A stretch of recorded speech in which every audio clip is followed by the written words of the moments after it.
Vous savez pourquoi nous sommes là? Nous sommes là pour réfléchir à quelques grandes questions sociétales, éthiques. Questionnement éthique, cela veut dire je ne sais pas, mais je me pose des questions sur une question qui, dans la société, compte et qui me ramène à réfléchir sur le sens de la vie, le respect d'autrui. Je tiens à remercier Madame Elisabeth André, le professeur Elisabeth André, qui est doyenne de la faculté de droit, de nous mettre à disposition cet amphi, le recteur qui a participé à l'animation à travers notamment les lycées, les classes de philosophie, les doyens des différentes facultés de médecine, de pharmacie, les directeurs de différentes écoles, les soins infirmiers, tout ça nous allons en parler au fur et à mesure, d'avoir permis l'organisation et de nous avoir réunis pour travailler sur ces questions. René Friedman est à nos côtés. Pour les plus jeunes d'entre vous qui le connaissent moins, je veux vous rappeler son parcours. D'abord parce que peut-être quelques-uns au sein de cette assemblée lui doivent leur naissance. En effet, René Friedman est le père du premier bébé de procréation médicalement assistée dans notre pays, Amandine, suivi de bien d'autres en 1982. Et René Friedman est beaucoup plus que le pionnier de la procréation médicalement assistée. En 1973, il est dans un manifeste où il signe en tant que médecin avouant avoir pratiqué un avortement. C'est l'époque où l'IVG n'est pas autorisée dans notre pays, où elle est clandestine avec les dégâts que l'on sait, et notamment au niveau de la population féminine. Et donc il est l'un des tout premiers à s'engager pour la légalisation de l'IVG. Fondateur aux côtés de Bernard Kouchner de Médecins sans frontières, dont vous connaissez aujourd'hui l'impact et le rayonnement. Il ne s'arrête pas à Amandine et au premier bébé éprouvette, mais est à l'origine de la naissance du premier bébé à partir d'un embryon congelé, puis ensuite la première naissance sur un diagnostic sur les cellules embryonnaires qui permettent de sélectionner des embryons sains et de supprimer des maladies douloureuses majeures à la naissance. Ensuite, premier bébé médicament, avec aujourd'hui une application importante à ce niveau. Membre du Comité national d'éthique en 86, chargé de mission par le ministre de la Santé Bernard Kouchner, et puis tout récemment dans le journal Le Monde, en mars 2016, René Friedman s'engage encore en reconnaissant avoir aidé des couples homosexuels à avoir des enfants, toujours dans le combat, toujours dans la réflexion, toujours aussi dans la démarche éthique, parce que derrière cela, et nous le savons tous, René Friedman avance avec en tête le fait d'aider, mais de ne jamais nuire. Et c'est la limite de l'éthique, ne pas nuire aux autres, tout en aidant certains. Donc je vais lui laisser la parole, ensuite on accélérera, parce que vous êtes nombreux, parce que c'est très synthétique ce que vous allez voir. Évidemment, c'est limité comme perception de tout votre travail, qui est important dans toutes les facultés et dans tous les lycées. Et c'est ainsi qu'on a choisi pour ce premier forum régional d'éthique en santé étudiants et lycéens d'aller vers peut-être un programme un peu trop riche, mais on apprendra avec le temps à le réduire ou aller à l'essentiel. On aura ensuite un débat avec le public. Vous aurez des vidéos courtes pour montrer les avis d'experts, les juristes, les philosophes, les praticiens qui sont là aujourd'hui, les médecins qui participent ces actions et qui vous apporteront leur réflexion, si ce n'est leur réponse. Voilà, donc nous allons devoir avancer dans ce programme. Je vais laisser la parole à René Friedman pour quelques mots d'introduction dans ce contexte, puis chacun de vous verra la synthèse de son travail. Je tiens à remercier l'équipe de l'Espace éthique et notamment la responsable Pascaline Rocher qui ont fait un très gros travail de coordination pour que nous en arrivions là aujourd'hui. C'est une joie pour moi d'être à Montpellier, de devenir rangé, mais surtout de voir cette jeunesse qui essaye d'aborder donc, et de se questionner autour des problèmes fondamentaux du sens qu'on donne à notre vie et à la vie à venir.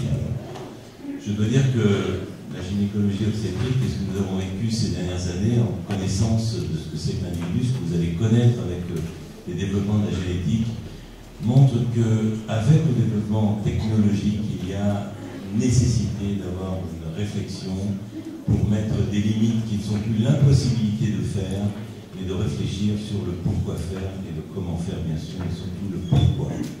C'est donc une grande chance, je trouve, d'avoir réuni, avec l'aide de tous les doyens et de toutes les personnes qui ont été citées, cette assemblée, qui est une première expérience. J'espère que vous aurez la parole parfaitement libre et que nous pourrons échanger sur le contenu de ce qui touche au fondement, finalement, de ce que l'on vient se mettre comme limite à ne pas dépasser et comme valeur à vouloir respecter.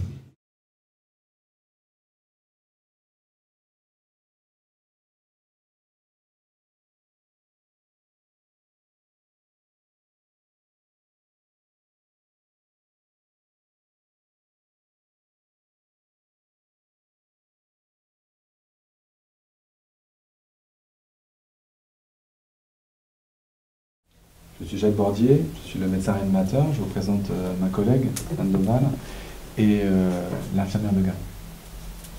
Donc, votre fille était assise sur la portière arrière d'un véhicule qui roulait, le corps à l'extérieur de l'habitacle. Son corps a basculé et une autre voiture l'a percuté au niveau de la tête. À l'examen ce matin, son cerveau avait énormément souffert du choc. L'hémorragie consécutive au traumatisme a causé des dégâts irréversibles. Sur place, à l'arrivée des secours, déjà, elle présentait un coma grave nécessitant des manœuvres de réanimation. Les médecins du SAMU ont mis en œuvre une ventilation artificielle car elle ne pouvait pas respirer seule. Et malgré ce traitement, pour protéger son cerveau et la chirurgie effectuée à son admission, elle n'a pas montré de signe d'éveil. Vous l'avez constaté vous-même, elle ne réagit plus. Le cerveau n'est plus irrigué. Et malheureusement, ce matin, elle est en état de mort cérébrale. Je comprends pas. Ce matin, on était avec elle, elle est rose, on dirait qu'elle dort. Elle respire pas. Je vois sa poitrine se soulever, son cœur bat. Vous avez tout essayé? Le choc direct qu'elle a reçu à la tête a provoqué une hémorragie et un gonflement du cerveau, qui ont provoqué le coma. Mais elle vit alors? Pour éviter que le cerveau ne souffre davantage, on a fait appel à un neurochirurgien qui a effectué une ablation d'une partie de l'os de la boîte crânienne, pour laisser la place au cerveau, au gonflement du cerveau. On appelle ça un volet crânien. Son état neurologique, qui était déjà très grave à l'arrivée, ne s'est pas amélioré. Le cerveau de votre fille est détruit de manière irréversible. Elle est décédée.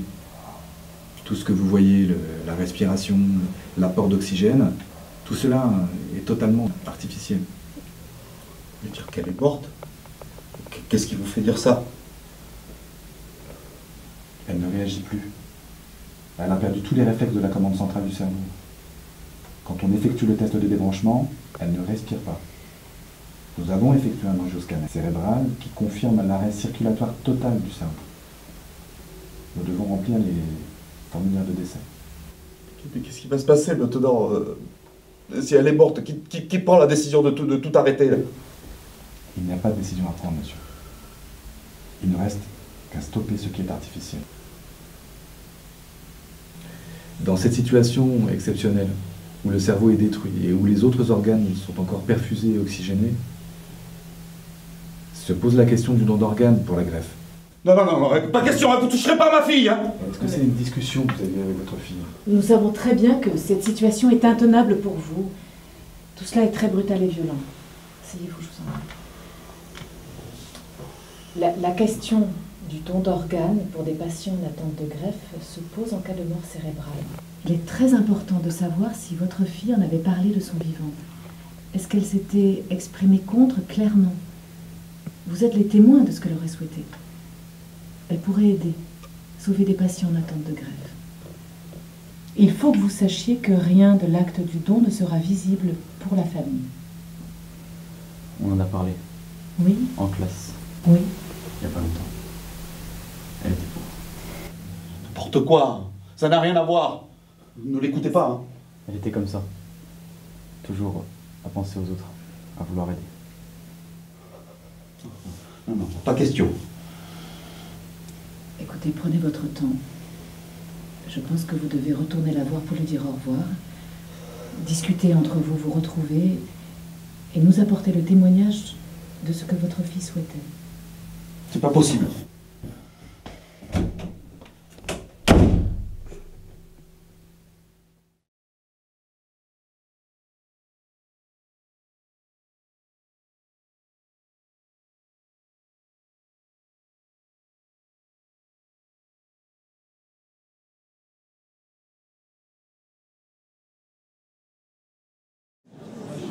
On va entendre maintenant les étudiants de l'IFSI, donc l'Institut de formation des soins.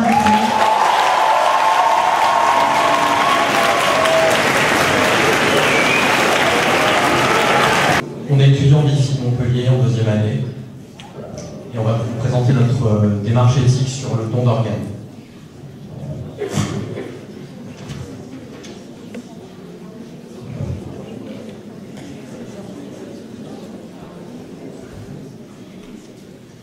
On a commencé par préciser le contexte qui précède la situation. C'est donc une jeune fille près d'âge du lycée qui a eu un accident de voie publique. Nous sommes donc dans un contexte d'urgence. La patiente est sous assistance respiratoire en état de mort céphalique, c'est donc une situation irréversible. C'est la situation actuelle, on est dans une pièce privée, il y a les soignants d'un côté et la famille de l'autre. Donc il y a un monde de camp. Il y a le médecin réanimateur qui est dans une attitude stéréotypée, il annonce sans empathie le pronostic et il emploie un vocabulaire très médico-technique. C'est la maladresse, un mécanisme de défense ou une stratégie d'annonce. Après, on a le médecin coordinateur du prélèvement qui est plus dans l'empathie. Elle reformule l'annonce pour pouvoir engager le processus d'accord pour le don. Derrière eux, l'infirmière de garde qui est en retrait, elle observe la situation et témoigne tout ce qui sera dit afin de pouvoir le mobiliser avec la famille dans un entretien à distance. Le père est dans le déni et la colère. Il ne comprend pas la situation à cause de l'ambiguïté qu'il y a entre le diagnostic de mort encéphalique et des signes de vie apparents. La mère est sidérée et n'interagit avec personne jusqu'au moment où le petit ami annonce le désir de la patiente de donner ses organes. Le petit ami est en retrait, puis il intervient afin d'apporter le témoignage du positionnement de la patiente qui, sur une conférence à l'école, aurait été en faveur du don d'organes. De plus, il rappelle son caractère généreux et altruiste. Ce qui nous amène à l'identification de la question éthique. Il y a plusieurs problèmes qui se présentent, la brutalité de l'événement, l'annonce de l'accident, de la mort encéphalique, la demande de prélèvement qui intervient dans une même temporalité, ce qui fait un discours très violent, la mort d'un enfant qui est inacceptable pour un parent, et l'absence de positionnement antérieur dans la cellule familiale ou sur le sujet du don. Notre question éthique finale, c'est, au regard de cette situation régulière, le prélèvement d'organes pourra-t-il être réalisé? Le moment de la délibération, on sait que le temps d'annonce est très court et la prise de décision doit être rapide, puisque la chaîne de la greffe est une course contre la montre. Donc les arguments qui sont privilégiés dans ces cas-là, c'est l'approche morale, la générosité, l'altruisme et le prolongement de la vie à travers le don. Les différents scénarios qu'on a dégagés de cette situation, le premier, c'est le consensus total, et du coup le prélèvement, total ou partiel, de la défunte.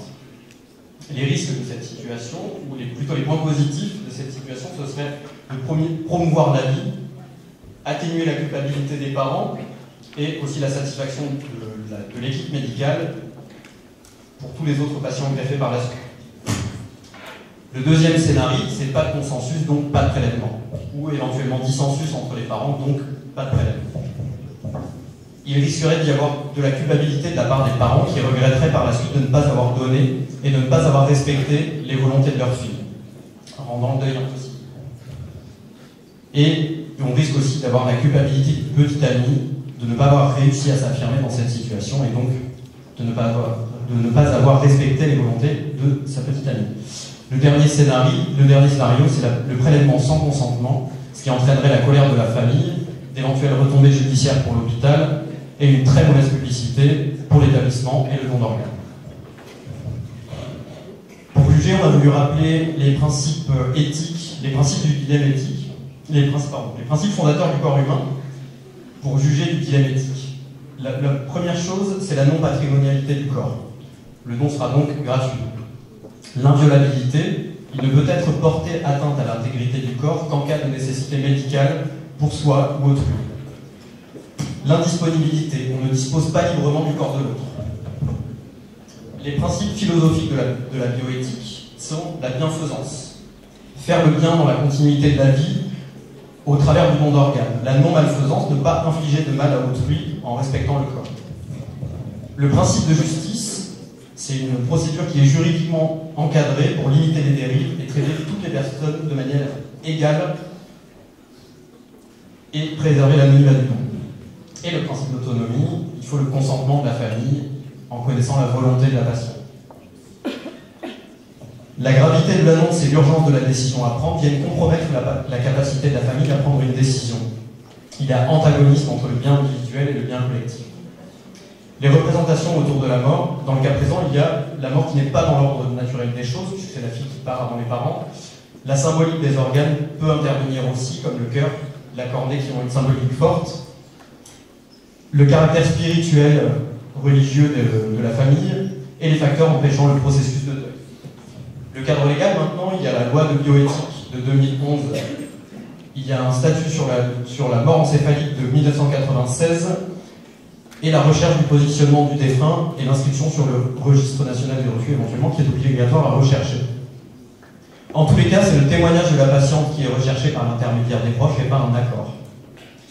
La conclusion, c'est qu'il ne peut pas y avoir de réponse binaire à cette question. La famille acceptera-t-elle de donner les organes de sa fille, et qu'il y a nécessité de trouver un compromis entre le cadre légal et la singularité de chaque famille. On vous a mis ces deux citations qui nous paraissaient bien résumer la situation, et on vous remercie de nous avoir écoutés.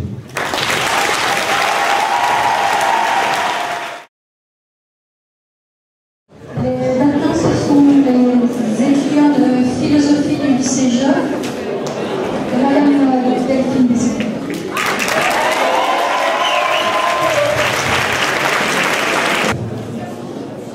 Bonjour, nous sommes Marie Travisa, Sylvain Michel du lycée Joffre. Accepteriez-vous de donner les organes d'un proche décédé? Le don d'organes est vraiment don de soi. Il s'agit de donner littéralement une partie de soi, de son corps. Ce choix est pesé, fait en toute conscience et correspond à nos valeurs, notre générosité. Cependant, si la question est déjà difficile à prendre pour soi, elle est encore plus grande dans le cas présent. La famille et les proches doivent d'abord affronter ce que l'on peut appeler l'événement de la mort. L'événement, au sens philosophique, est l'apparition brutale et soudaine de quelque chose de nouveau qui vient bouleverser le cours habituel des choses. La mort, quand elle est comme ici, inattendue et brutale, peut ainsi être considérée comme un événement. Que devient alors le don de soi lorsque ce choix incombe à un autre quand on est mineur? Il faut beaucoup de respect, de courage pour prendre une telle décision. Cette décision doit être prise en conformité avec ce que cet enfant mineur aurait pu souhaiter, de la manière la plus juste et la plus fidèle possible.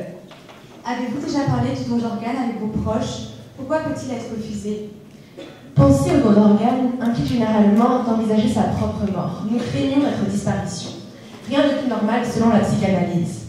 D'après Freud, chacun dans son inconscient est persuadé de sa propre immortalité.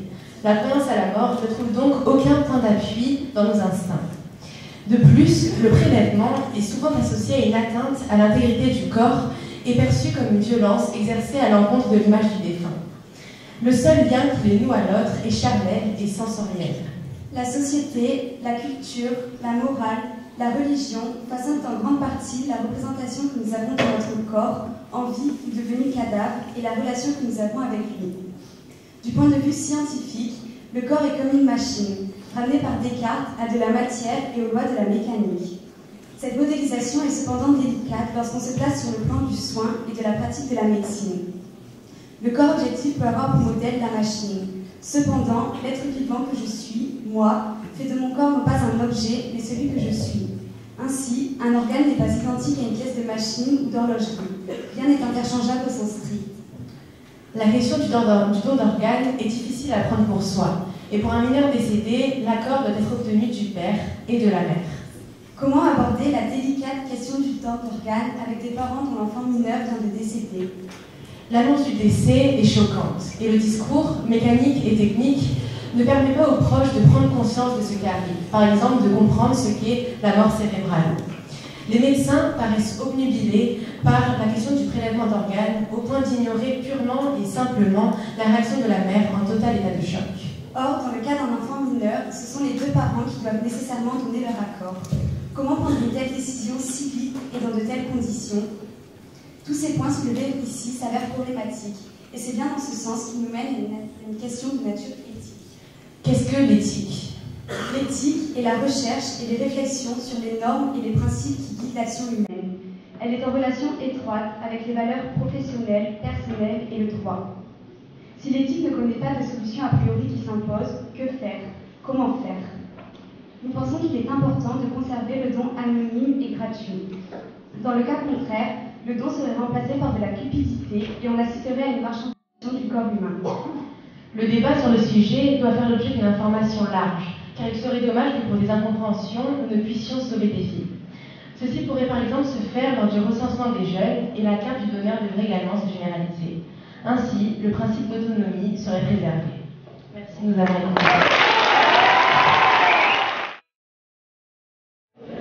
Bonjour à tous, nous représentons le master Management stratégique des organisations de santé de l'IDEM et nous avons choisi de traiter le don d'organes sous forme de vidéo qui s'intitule Qui suis-je?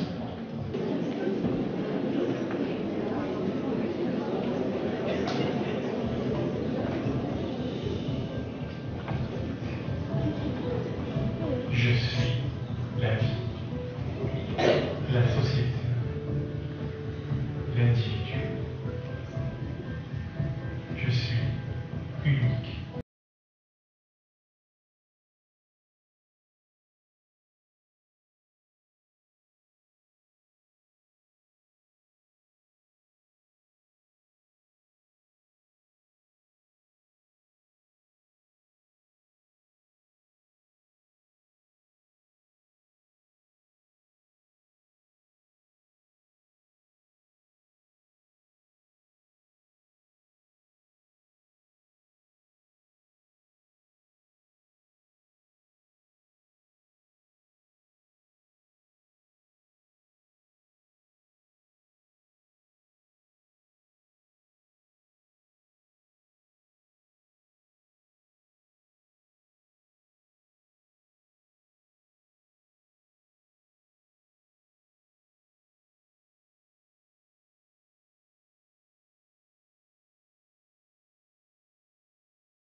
ampleur.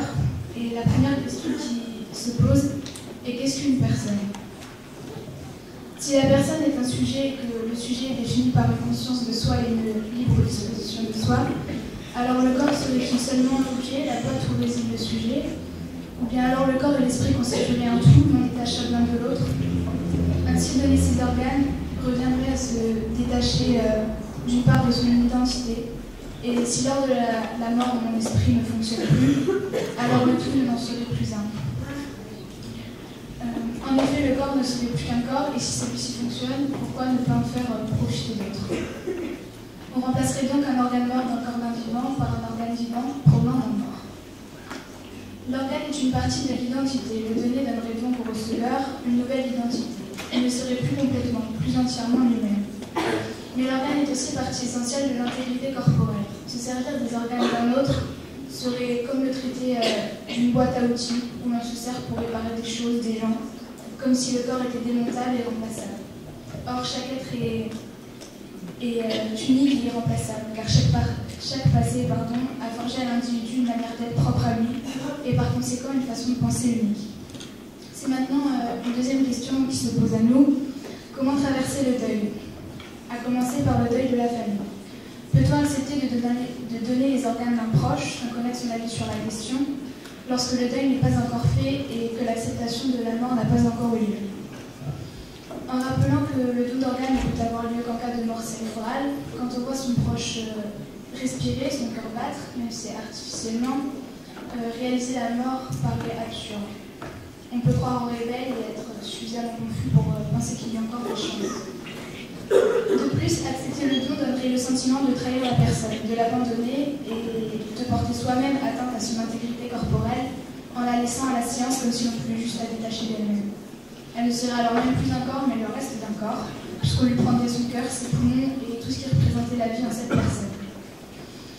Mis à part le deuil de la famille, on peut aussi s'interroger sur le deuil de soi. Quand on choisit de donner ses organes, c'est qu'on accepte la mort, on l'envisage, ce qui est a priori contre nature. D'un point de vue sociétal, l'homme de notre société nie la mort, puisque dans sa culture, il veut tout contrôler. D'un point de vue individuel, le simple fait de faire des projets de vie, c'est ignorer la mort prochaine. Donner ses organes, c'est aussi se détacher d'une partie de son identité. C'est accepter qu'une autre personne dispose d'une certaine façon de moi, d'une partie de moi, et c'est la rendre libre d'utiliser cette partie de mon identité, et donc de me donner à elle quelque part. C'est m'abandonner de la plus pleine et entière des manières, ce à quoi répugne en moi cet instinct de conservation qui m'agrippe sans répit à ma vie et à moi-même. Le deuil de soi vis-à-vis du don d'organes, c'est réaliser que notre corps n'a pas besoin de notre esprit pour vivre, et c'est donc accepter l'indépendance de celui-ci par rapport à l'âme. Ce qui nous confronte donc au paradoxe du rapport entre mon corps et moi.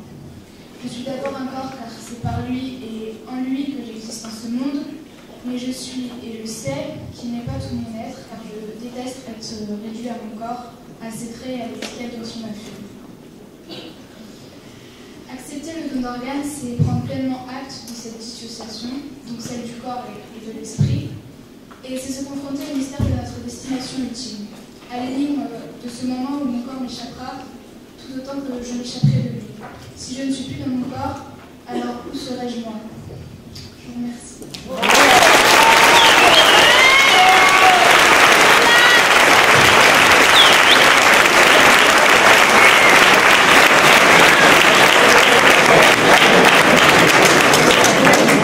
On va passer maintenant à la première partie de la discussion.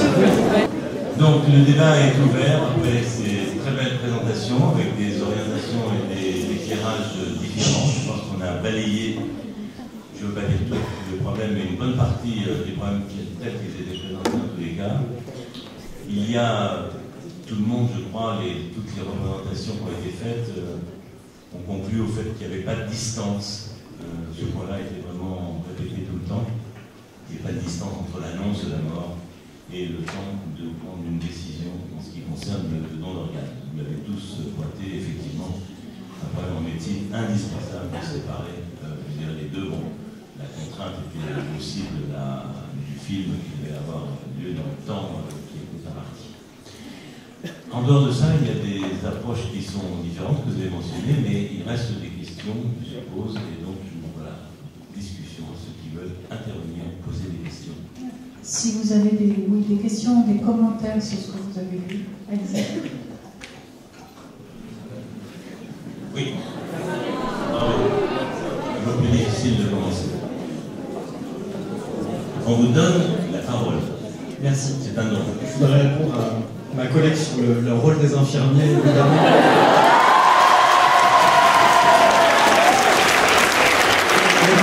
À sa fonction essentielle, je pense que ce serait l'accompagnement de la personne. Et donc, à mon avis, le rôle de l'infirmière, à mon avis, et après l'intervention de la cadre de santé, de la coordination de prélèvement hier, je pense qu'on peut dire que l'intérêt de la place de l'infirmière dans cette salle, même si effectivement sur le moment elle ne dit rien, c'est qu'ensuite elle va retourner au chevet de la jeune fille, et donc c'est elle en fait qui va gérer la famille. Pas forcément la coordination de prélèvement qui a un boulot monstre par ailleurs, de tout coordonner, mais elle va gérer la famille, elle va gérer leurs sentiments, et elle va les accompagner dans cette prise de conscience du départ de leur fille. Voilà, donc même si elle ne dit rien, elle doit...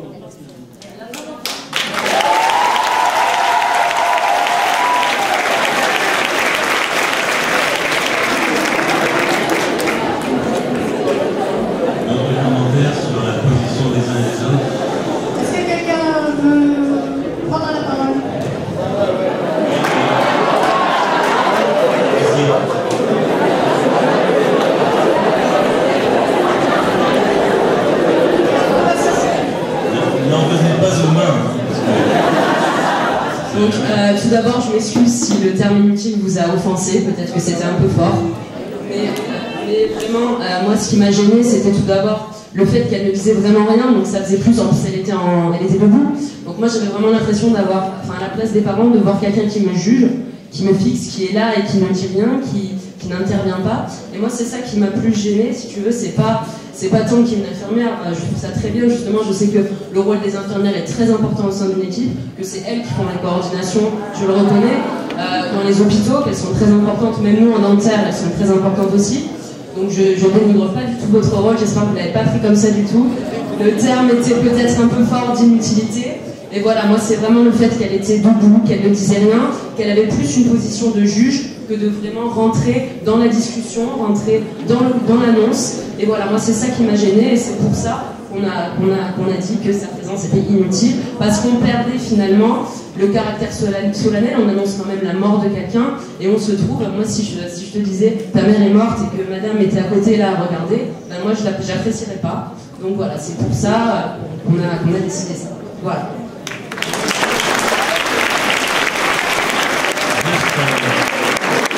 Un commentaire personnel, c'est que, en fait, il ne faut pas confondre le montage du film en très peu de temps pour pas vous distraire avec la réalité. Lorsqu'il y a un message aussi grave qui est donné, même celui que vous avez dit à l'instant, cette personne-là, parce qu'on sait que justement la coordinatrice va suivre le mouvement et va accompagner ensuite, même si elle ne dit rien à ce moment-là, elle va dire ensuite, on ne peut pas parler à deux en même temps. Mais être présent, c'est quand même important parce qu'il y a un relais qui va être donné. Donc dans ce sens-là, je pense que oui, l'instantané n'était pas tout à fait satisfaisant, mais dans le temps réel, il y a un passage de la prise en charge, je dirais, de ce qu'il faut dire, et d'avoir assisté à la première discours qui a été donné est important pour la suite. Donc on renvoie un petit peu à égalité. Voilà. D'autres commentaires? Oui, allez-y.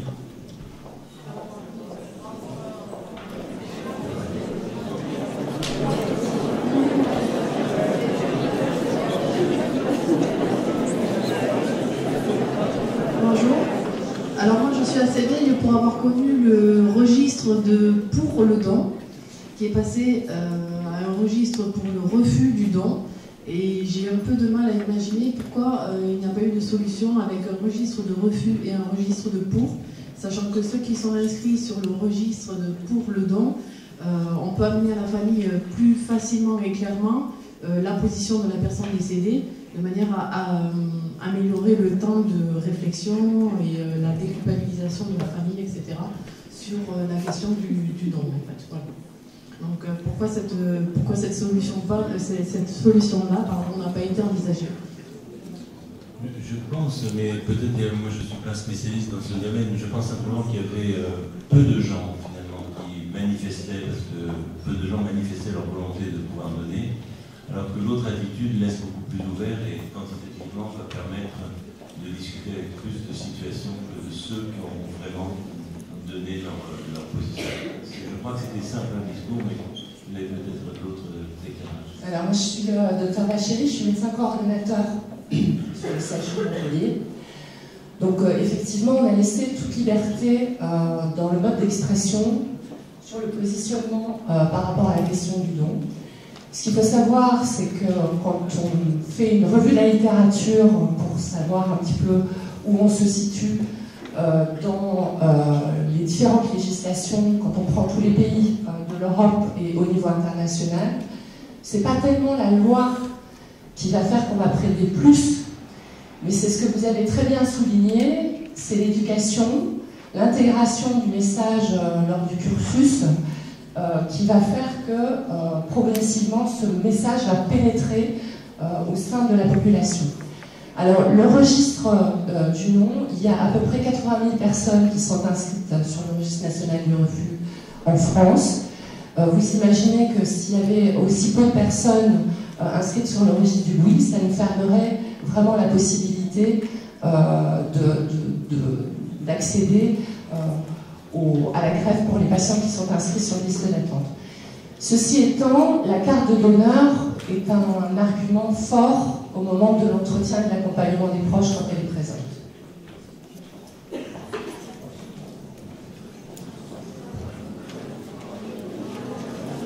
Moi, c'est juste un témoignage. Je suis impressionnée de la qualité de tout ce qu'on a vu cet après-midi. Et donc, impressionnée par la diversité en fait de toutes ces possibilités, tous ces champs, vus par les différents corps de métier. Mais on a prouvé cet après-midi qu'on était tous capables de travailler en pluridisciplinarité, hein, et que c'est vraiment la réflexion éthique, elle doit s'entendre comme ça. Et donc, si on pouvait effectivement mettre cette chose-là qu'on a vue cet après-midi en œuvre dans les hôpitaux, ça serait vraiment intéressant.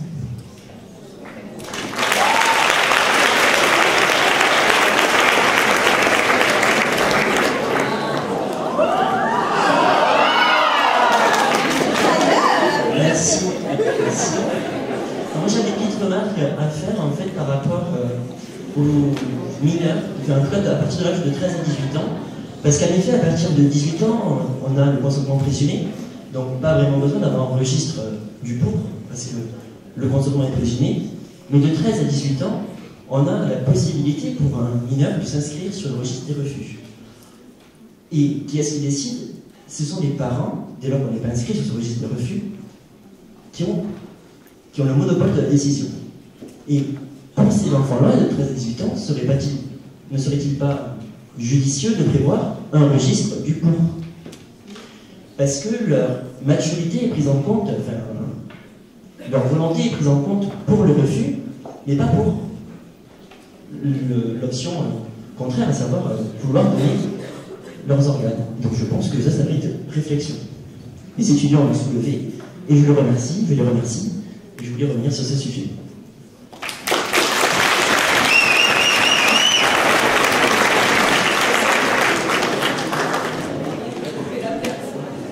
Oui, alors il y a d'autres problèmes autour du don, on ne peut pas tout traiter, je dirais, évidemment, mais moi je voudrais vous poser une question.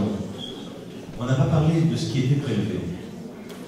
Et souvent, je dirais, l'image qu'il y a de savoir ce qu'on va prélever peut interférer avec la sensation d'acceptation, je parle de la famille, d'acceptation ou non. Est-ce que vous pensez qu'il y a une différence entre le prélèvement d'organes vitaux pour d'autres et d'organes non vitaux? Vous voyez ce que je veux dire? Dans le don, il peut y avoir des prélèvements qui ne sont pas permettre de survivre à quelqu'un, mais qui sont quand même importants. Je pense aux greffes de main, demain aux greffes d'utérus et d'autres greffes de ce genre. vous pensez qu'il y a une différence de ressenti? Qui veut répondre? On peut laisser ça pour la prochaine fois. Une autre question peut-être à soulever, qui n'est pas encore une fois dans le petit film qui a été présenté, mais c'est le problème éthique du donneur vivant. Donc on est dans un autre cadre, mais on est quand même dans le cadre du don. Et je veux dire, ça pose d'autres problèmes, et ça amène une réflexion aussi des pressions qu'il peut y avoir, du fait du risque pour un donneur de donner une partie de son foie ou un rein, alors qu'il va continuer à vivre. Et donc tout ce phénomène du don sur donneur vivant, qui, comme vous le savez, augmente un peu en termes quantitatifs, a été ouvert plus récemment et augmente en termes quantitatifs, et aussi le fait que les problèmes de compatibilité semblent devoir être progressivement contournés, en tous les cas, par la même rigueur qu'il y avait entre cette compatibilité des groupes HLA. Il semble qu'il y a énormément d'évolutions qui vont se faire, qui vont peut-être élargir les possibilités de circulation des organes par rapport à l'autre. Des commentaires là-dessus?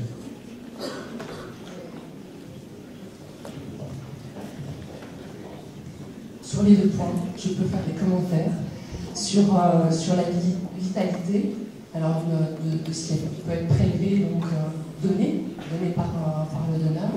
Alors il faut savoir que lorsqu'on fait un entretien, on ne fait pas de liste, parce que c'est vraiment quelque chose d'extrêmement violent pour les proches. Et ce qu'on met en éclairage, c'est la vie, la qualité de vie. Donc la vitalité, c'est la vie. Qu'est-ce que la vie?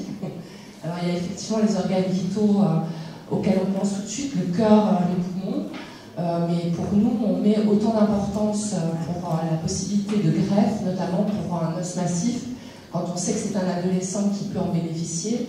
Donc cette différence-là, on se rend compte qu'à ce moment-là, au moment de l'accompagnement des proches, elle n'est pas du tout présente. Il n'y a pas, quand le don est abordé, les familles, les soignants ne font aucune différence sur la possibilité de don ou de greffe, excepté si des résistances avaient déjà été émises lors de débats intrafamiliaux. Ça, c'est la première chose. Pour le donneur vivant, on progresse énormément sur le territoire national, puisque l'objectif était, notamment pour le rein, que 20% des greffés rénaux le soient grâce au donneur vivant. La diversification du pool de donneurs progresse, y compris pour le donneur décédé, sur le territoire national. Ça pose beaucoup de problématiques, parce que je fais partie des comités d'experts donneurs vivants, notamment sur les contraintes émotionnelles et psychologiques qu'il peut y avoir entre le donneur et le receveur, parce qu'ils se connaissent. Il n'y a pas de... Là, c'est l'anonymat, pour le coup, qui n'existe pas. Donc c'est quelque chose de très important, et la procédure est quand même relativement longue en France, puisqu'on est entre 6 et 8 mois pour aboutir à la fin de la procédure du don du vivant. Et je pense que c'est important qu'il y ait ce temps-là, et notamment le temps à la réflexion pour cette partie don du vivant. Et effectivement, la compatibilité pour le rein, en tout cas, intervient de moins en moins, puisqu'il y a des protocoles de traitement pour les patients receveurs.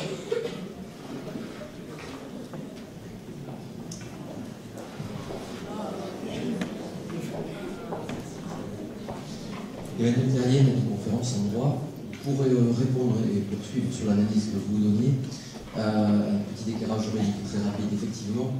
Il y a un certain nombre de fantasmes qui demeurent encore sur la distinction entre les organes vitaux, non vitaux.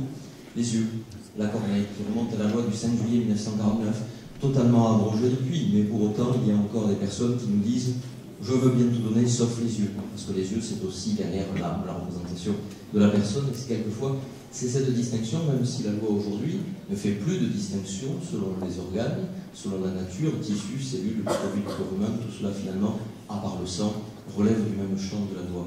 Et effectivement, pour aller dans le sens de ce que vous disiez à propos du don, cette fois-ci d'organes entre vifs, c'est-à-dire entre personnes vivantes, effectivement, le rôle de la loi est absolument déterminant. D'une part, vous l'évoquiez, parce que la loi de bioéthique de 2011 a offert la possibilité des greffes en domino, ce qui n'était pas possible, c'est-à-dire face à deux personnes qui sont incompatibles, on a la possibilité de croiser, et si au sein d'un couple, par exemple, il y a une incompatibilité, on peut se tourner vers un autre couple, donneur-receveur, pour échanger des organes, ce qui a quand même largement élargi, je parle sous votre contrôle, l'hypothèse des dons, et surtout le fait qu'on a enfin pris conscience que si le don devait être limité à un entourage familial, cet entourage familial n'était pas forcément un entourage légal. C'est-à-dire qu'on peut aussi permettre un don d'organes à l'égard des compagnons, des compagnes, dans le cadre des taxés qui n'étaient pas reconnus jusqu'en 2011, dans le cadre d'un cercle familial élargi, y compris quand on va au-delà du lien de sang ou du lien juridique, ce qui était très important. Donc, deux éléments dans lesquels quand même les lois de bioéthique ont beaucoup participé au progrès et à l'amélioration.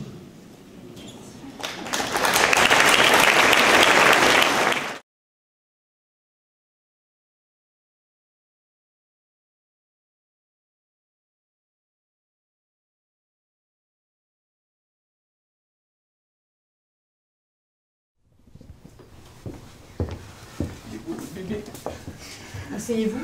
Merci. On voudrait un DVD de l'échographie pour montrer à la famille. Vous êtes au 5e mois de grossesse. Oui. Après cet examen morphologique, j'ai constaté de manière certaine une anomalie chez votre bébé. Une anomalie? Mais laquelle? Chez votre enfant, qui par ailleurs va très bien, il y a une absence de main gauche. Quoi? Je sais que c'est très dur ce que je vous annonce, mais c'est la réalité. Non mais c'est pas possible. Non mais vous vous trompez, c'est sûr. C'est la réalité, j'en suis certaine. Je suis formelle. Je comprends ce que vous ressentez. Non. Non, c'est pas vrai là, vous pouvez pas comprendre là.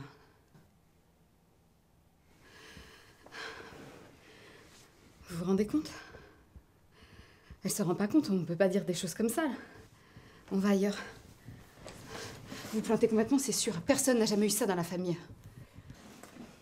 Je vous prie de m'écouter quelques instants. Si nous faisons des échographies, c'est bien pour identifier des malformations. Celle de votre bébé est rare. Il faut qu'on vous explique ce que c'est.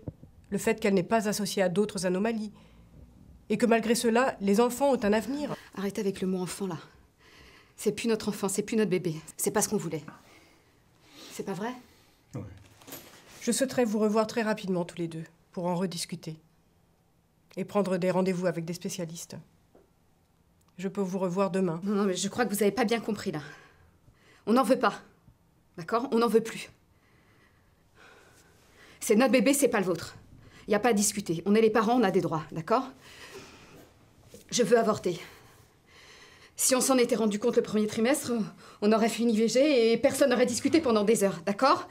Donc oui, c'est un peu tard. Mais vous allez nous organiser ça très rapidement. C'est pas possible, cette situation-là. Je comprends votre douleur. Le chagrin lié à cette annonce. J'entends votre demande. Mais les choses ne peuvent pas se passer comme vous le dites. Et pourquoi? Vous êtes contre l'interruption? C'est ça? C'est rien pour vous, une main en moins? Un gamin que tout le monde va regarder, qui va être handicapé toute sa vie? Et si c'était le vôtre, hein? Je répète que les choses ne peuvent pas se passer comme vous le dites. Vous n'avez pas tous les droits sur votre enfant à ce stade de la grossesse. C'est la loi en France. Une interruption de grossesse doit être expertisée par un centre de diagnostic prénatal agréé pour cela. Une expertise? Mais c'est notre enfant, pas celui des experts, mais je rêve ou quoi, là? Ce centre va vous recevoir, entendre votre demande d'interruption. Mais ils vous parleront aussi, au travers de leur expérience de ces malformations, des potentialités de votre enfant.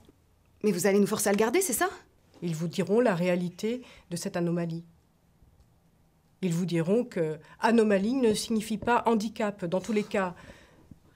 Et entre ces deux termes, il y a une grande différence. Nous avons l'exemple de beaucoup de familles.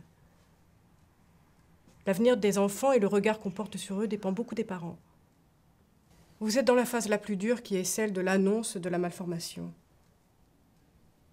Vous êtes choqué par ce que je viens de vous annoncer.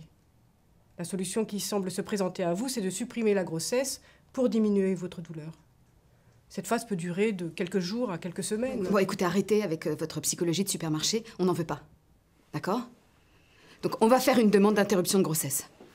Je crains fort qu'elle soit refusée comme elle l'est constamment dans ce type d'anomalie. La loi française sur l'interruption médicale de grossesse n'autorise cela que dans les cas de malformation incurable ou de malformation d'une particulière gravité. Et cette anomalie-là, elle n'est pas incurable par hasard? Ça repousse une main en moins. Je suis d'accord avec vous, mais clairement, doit-on arrêter la vie au prétexte de la main en moins de votre bébé? Alors qu'il va par ailleurs très bien? Qu'il est en bonne santé? Le centre de diagnostic prénatal jugera que ce n'est pas d'une particulière gravité. Je crois que vous avez besoin de temps pour vous remettre de cette annonce. Il faut que vous rencontriez des orthopédistes pédiatriques. Et si vous le souhaitez, des familles avec des enfants qui ont la même malformation. Cela peut être fait très rapidement pour éviter toutes les fausses idées.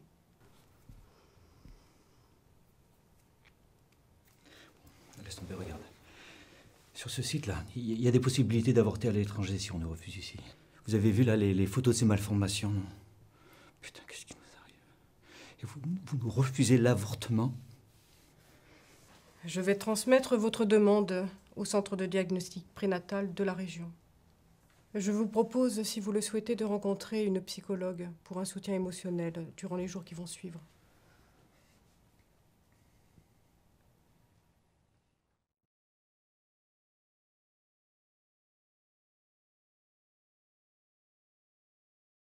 Bonjour à toutes et à tous, je m'appelle Rachel Sympathie et mon diplôme Marco Lux et nous représentons le lycée Joffre.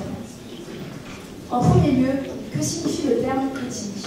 Alors que la morale est rigide et systématique, l'éthique s'adapte aux circonstances d'un cas particulier donné. Les différents regards comparés, philosophiques, juridiques, médicaux, religieux, permettent justement de définir l'éthique. Ces différents domaines amplifient la complexité d'une situation puisqu'ils sont difficiles à combiner et se heurtent rapidement au principe de bienveillance qui implique l'indulgence et la compréhension envers autrui. Mais alors, à quel moment l'éthique intervient-elle?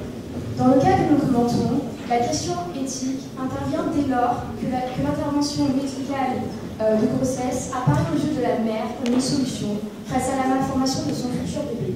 Cette situation pose ainsi le problème d'une relation conflictuelle du rapport à la vie.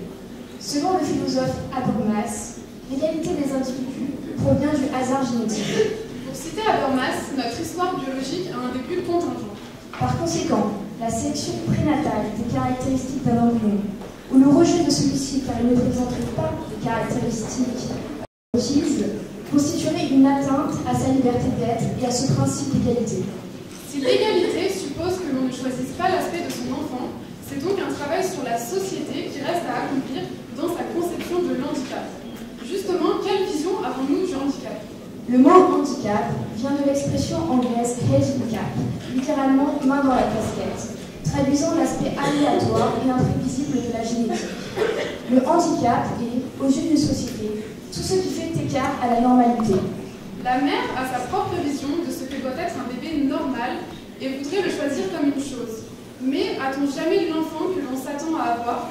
Celui-ci ne doit-il pas être, une fois né, aimé et éduqué dans le but qu'il gagne autonomie et estime de soi, et non pas qu'il corresponde à ce que les parents voudraient qu'il soit? Selon Kant, il ne faut pas traiter l'humanité, aussi bien dans ta personne que dans celle d'autrui, toujours en même temps comme une fin et jamais comme un moyen. L'enfant, bien sûr, n'aurait jamais choisi de ne pas avoir de main. Mais on peut penser que cet handicap n'entraîne pas une vie de malheur et de souffrance. Cependant, cette idée n'est possible à envisager pour l'enfant qu'à la condition que les parents acceptent eux-mêmes qu'une vie avec une seule main est tout à fait possible, même si une vie avec handicap entraîne toujours une restriction des choix que l'on pourrait choisir, du choix de vie que l'on pourrait choisir. Mais alors, pourquoi cette situation pose-t-elle autant de problèmes? La complexité de la situation vient du fait que les parents ne possèdent pas tous les droits sur leur enfant. La justice prime sur les volontés personnelles des parents. Ainsi, la question que l'on pourrait se poser dans leur cas est: que devient un enfant qui ne serait plus du tout désiré, dont on a honte, ou qui engage de plus grandes responsabilités? Cette perspective perspective doit aussi être prise en compte dans la décision de l'équipe de scientifiques qui rendra son avis sur la demande d'interruption médicale de grossesse. On pourrait penser ici que la décision est jouée d'avance, car le handicap n'est pas gravissime. Mais en même temps, il faut tenir compte du rejet violent de la mère, puis du père. Mais si le fœtus est une présence sans voix, qui va le défendre si ses parents ne veulent pas le garder? En même temps, qui va vivre avec lui, l'accompagner dans ses souffrances et ses difficultés? Ce sont les parents. D'où l'importance que la décision soit expliquée longuement, afin qu'elle ne soit pas imposée, mais partagée. C'est donc difficile car les parents se voient privés d'un droit à décider et devront vivre avec un enfant qui n'est manifestement plus désiré. On rejoint le principe du respect de l'autonomie. Les actions autonomes n'ont pas à être soumises aux contraintes des autres. Mais ça ne signifie pas pour autant que tout est permis. C'est ainsi que le droit joue aussi le rôle de garde-fou, afin de limiter les tentations nées des avancées de la science dans le domaine médical. Avancées qui, dans le cas étudié, font inévitablement penser à des formes d'eugénisme dont la société voudrait se prémunir. Merci.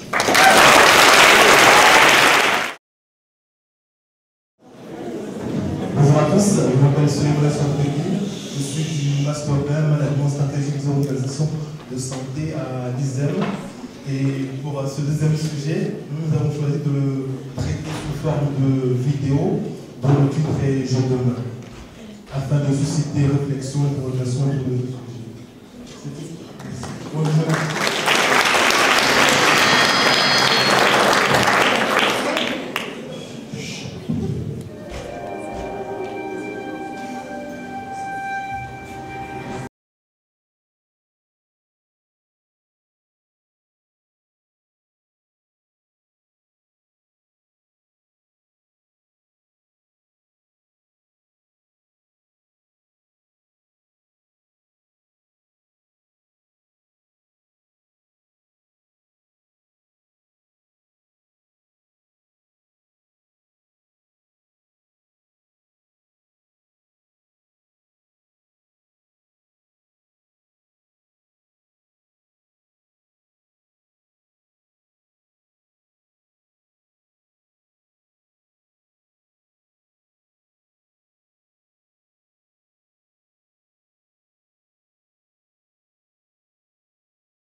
Nous sommes des étudiants du collège de Troyes, de première année.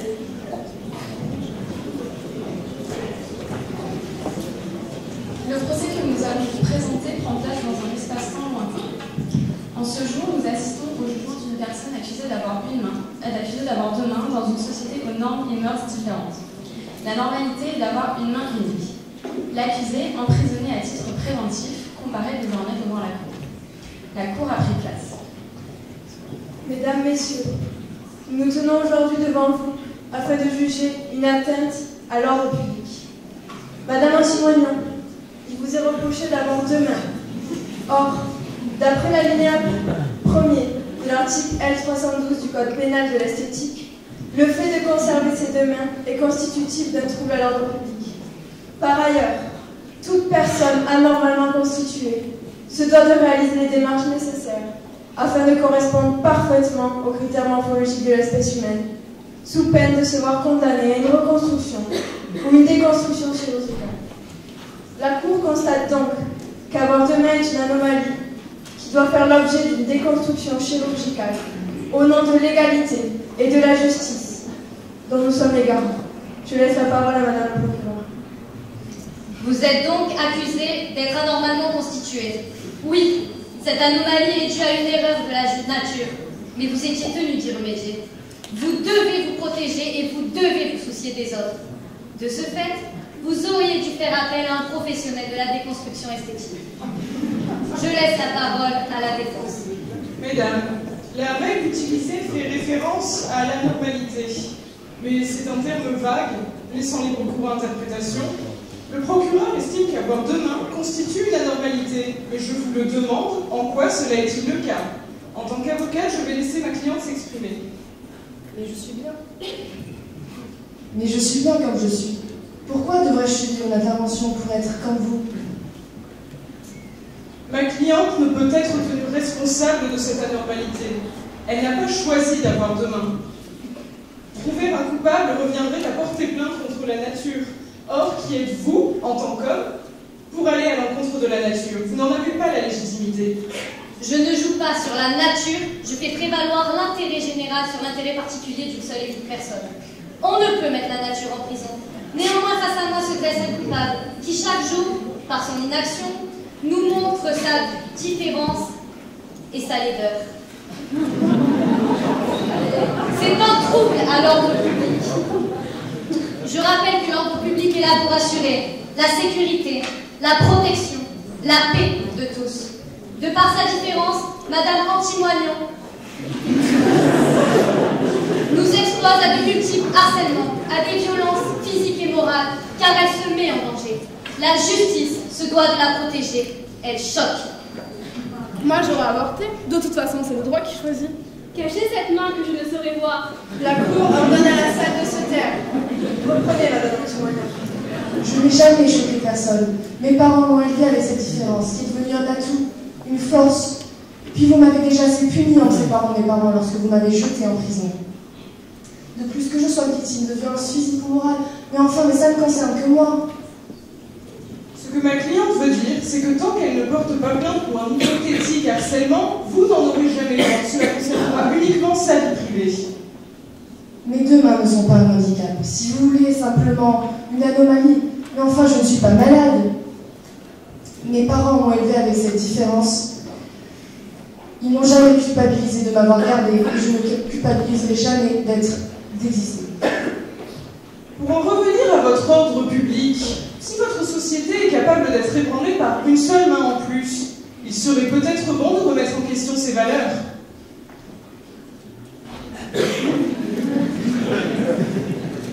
Ma cliente ne représente qu'un grain de sable dans l'océan qui, bien mieux que d'enrayer votre machine, aurait la capacité de l'améliorer.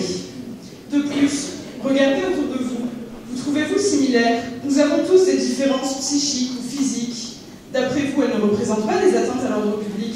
En quoi ma cliente serait-elle différente? À qui porte-t-elle atteinte? La Cour a délibéré. Elle va maintenant rendre son verdict. Le tribunal a décidé à l'unanimité. À l'accusation de trouble à l'ordre public, la Cour déclare coupable. Le tribunal vous condamne, au nom de l'égalité et la justice, à ce que l'on vous coupe la main.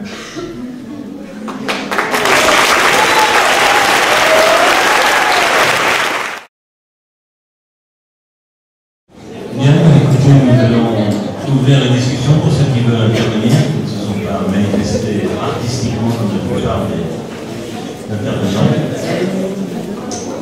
Autour de cette problématique extrêmement difficile, je pense qu'en médecine, en tous les cas, les conflits qu'il y a entre les parents et le fœtus sont sûrement, pour les médecins, pour l'équipe médicale, une des situations les plus difficiles parce qu'effectivement il faut prendre en compte plusieurs éléments qui sont souvent contradictoires. Il y a souvent un blocage D'où cette proposition qui a été faite de créer des comités pluridisciplinaires où les avocats de l'enfant, du pédiatre habituellement, ou les avocats de la femme, le gynécologue et tous les autres interviennent souvent pour trouver la réponse la plus adaptée en tout cas à ce genre de conflit.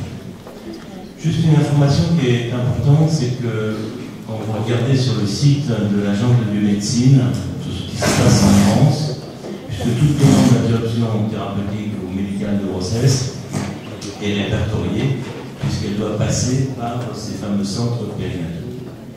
Et donc, il y a, ce qui est intéressant, c'est que je crois à peu près sur 5000 demandes par an, je regarde parce que 7000, il y a un pourcentage qui reste, qui n'est pas dans la norme. Je veux dire par là, il y a 7000 demandes, mais il y en a à peu près 300-400 qui sont refusées par les centres pluridisciplinaires. Ce point me semble extrêmement important sur le plan éthique. Mais l'autre chose qui est aussi intéressante, c'est que 300 à 400 avis favorables à l'interruption médicale de grossesse ne sont pas suivis par les couples qui l'ont demandé. Et je crois que dans cette petit espace, si vous voulez, qu'il y a d'un côté dans la liberté pour l'équipe médicale d'accepter ou de ne pas accepter, de l'autre côté pour les parents d'accepter ou de ne pas accepter ce qui a été dit dans le comité médical, est sûrement le point fondamental qui permet une certaine liberté et évite ce qu'on pourrait appeler l'eugénisme. Le mot a été prononcé une fois par ceux qui ont présenté. Alors, la définition de l'eugénisme, elle est quand même claire. C'est quelque chose qui est imposé, qui est obligatoire, qui doit être exécuté pour tout le monde. Dans cette histoire-là, je dirais heureusement, et de ce que je vous raconte, il y a un espace pour trouver sa propre position. Et ce point-là me semble plus important de devoir être préservé. C'est sûrement là qu'il y a une possibilité de maintien de la démocratie ou non, s'il y a une solution. Alors, bien sûr, il peut y avoir des formes, vous l'avez mentionné d'ailleurs très bien, je trouve la pression qu'il peut y avoir d'avoir un enfant handicapé, de ne pas être dans la norme et donc de ne pas l'accepter si on ne fait pas parallèlement au développement des diagnostics un effort de la société pour accepter la personne différente de nous, ou de la norme, entre guillemets, qu'il peut y avoir. Donc c'est des points extrêmement fondamentaux. Juste aussi un commentaire. Le médecin est situé dans une situation particulière puisqu'on va lui demander d'interrompre la vie. Et c'est lui qui va faire le geste. Et lorsqu'il y a des conflits comme celui qui pourrait avoir lieu dans cet exemple-là, mais il y en a d'autres, on se dit, mais il y a aussi la liberté de proposer pour les parents de ne pas aller jusqu'au bout, et celle aussi du médecin de faire ou de ne pas faire. Il faut quand même adhérer. Le médecin n'est pas un simple prestataire de service. Quand on lui dit qu'il faut faire, il va faire.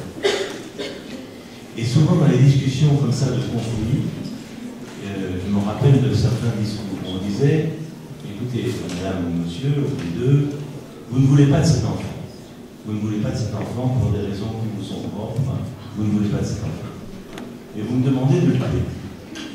Est-ce qu'il n'y a pas une autre position qui serait vous ne voulez pas de cet enfant, mais moi je refuse de le tuer. Donc, vous pouvez très bien, cet enfant qui est déjà là, il y a 4 mois, il y a 5 mois, parfois plus, vous pouvez très bien accoucher de cet enfant et ne pas l'élever.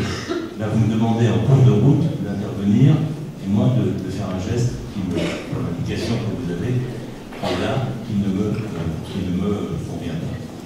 Donc, ce genre de conflit permet, ce genre de proposition permet souvent de prendre du temps, parce que tout ce qui a été dit est correct, je trouve, dans l'évaluation de ce couple de parents qui réagit très fortement, sauf que à chaque fois qu'on annonce quelque chose de difficile, c'est quelque chose de difficile qui peut être fait effectivement pour de l'échographie progressivement, plus progressivement, il n'en reste pas moins que c'est un choc. Il faut du temps.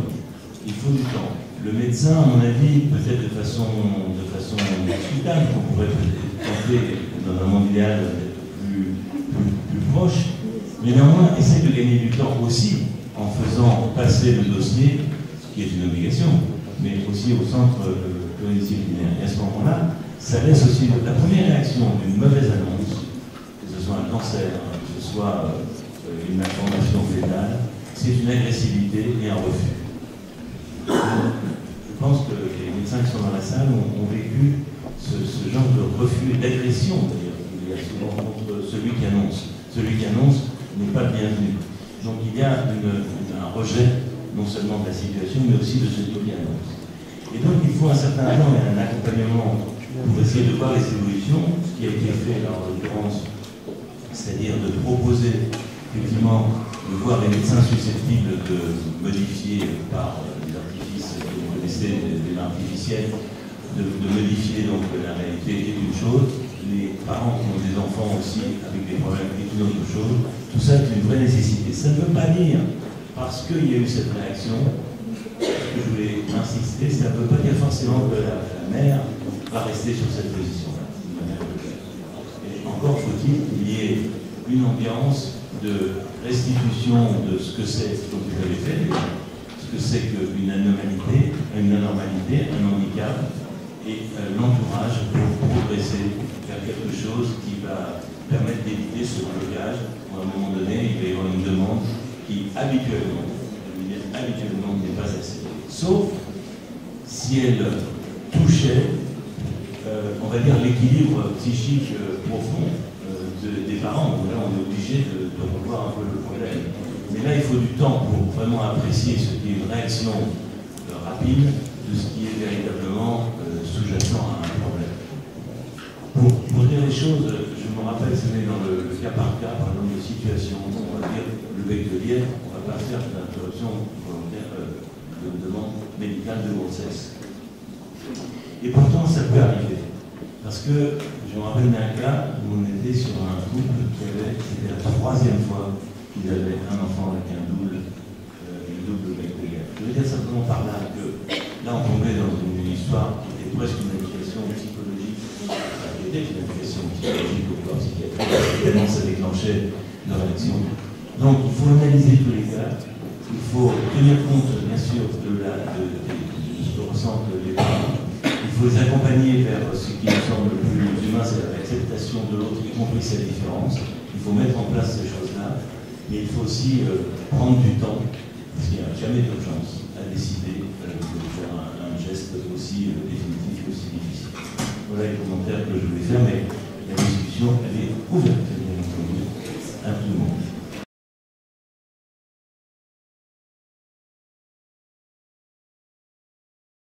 Alors, la mort cérébrale, c'est un patient qui est hospitalisé en secteur de réanimation suite à un coma grave. Donc, un coma grave peut être provoqué par des lésions cérébrales aiguës, telles que l'accident vasculaire cérébral, le traumatisme crânien, ce qui était le cas dans la petite scénette, ou le manque d'apport d'oxygène. Donc, ce patient qui est en coma grave va être pris en charge par l'équipe de réanimation. On va instaurer des manœuvres de support, que ce soit au niveau respiratoire ou au niveau de la circulation, pour protéger justement le cerveau de la survenue de lésions irréversibles, voire de la mort cérébrale. Le diagnostic de mort cérébrale est un diagnostic clinique. C'est un examen minutieux, rigoureux, qui est effectué par le médecin réanimateur, qui ne se fait pas dans l'instantané, ce n'est pas un instant T. Ça se fait sur une observation de 4 à 6 heures où le tableau neurologique grave de mort cérébrale, d'arrêt des fonctions cérébrales, est établi sans qu'il soit modifié. La grosse difficulté, c'est que cette mort n'est pas visible pour les proches. C'est l'œil de l'expert médical qui va permettre d'élaborer ce diagnostic-là. Donc tous les signes physiques communs de la mort, comme la rigidité, le changement de couleur, le froid, ne sont pas présents dans cette situation-là. Ce qui explique la réaction du père qui remet en question la parole médicale en disant « mais elle respire, elle est rose ». Non, c'est parce que les supports de réanimation ont été mis en place pour sauver et protéger le cerveau que l'oxygénation et la perfusion des organes continuent à se faire, mais malheureusement, de manière inexorable, malgré la prise en charge et malgré tous les traitements mis en place, on se retrouve face au constat de mort cérébrale. Donc la mort cérébrale, c'est la destruction irréversible du cerveau. La question du don n'interviendra qu'à partir du moment où les proches auront intégré la réalité de la mort. Donc on ne leur demande pas de l'accepter, hein, parce que c'est difficile pour un parent d'accepter la perte de son enfant, mais bien d'intégrer cette réalité-là. Dans la majorité des cas, ce qui n'a pas été le cas dans la scénette, on essaye de découpler l'annonce de mort et la question du don, pour laisser le temps aux proches de se recueillir auprès de leur défunt et de lui dire au revoir. Ce qui se passe, c'est qu'à partir du moment où on a fait le constat de mort cérébrale, muni des papiers de décès, ce qu'on va faire, c'est lever une opposition éventuelle, exprimée ou rédigée par le défunt de son vivant, soit auprès de ses proches, soit en s'inscrivant au registre national des refus. Si la personne n'est pas inscrite, on va interroger les proches qui seront les témoins des convictions du donneur. Donc tout se fait dans le respect de la volonté du défunt. Ce qui peut paraître violent et ce qui explique la réaction du père au moment où la question du don est évoquée, c'est-à-dire cette réaction qui dit « vous ne toucherez pas à ma fille », c'est que l'acte du don est un acte chirurgical, donc c'est une atteinte pour les proches au corps. Et cette représentation, après l'annonce du décès, peut être extrêmement violente.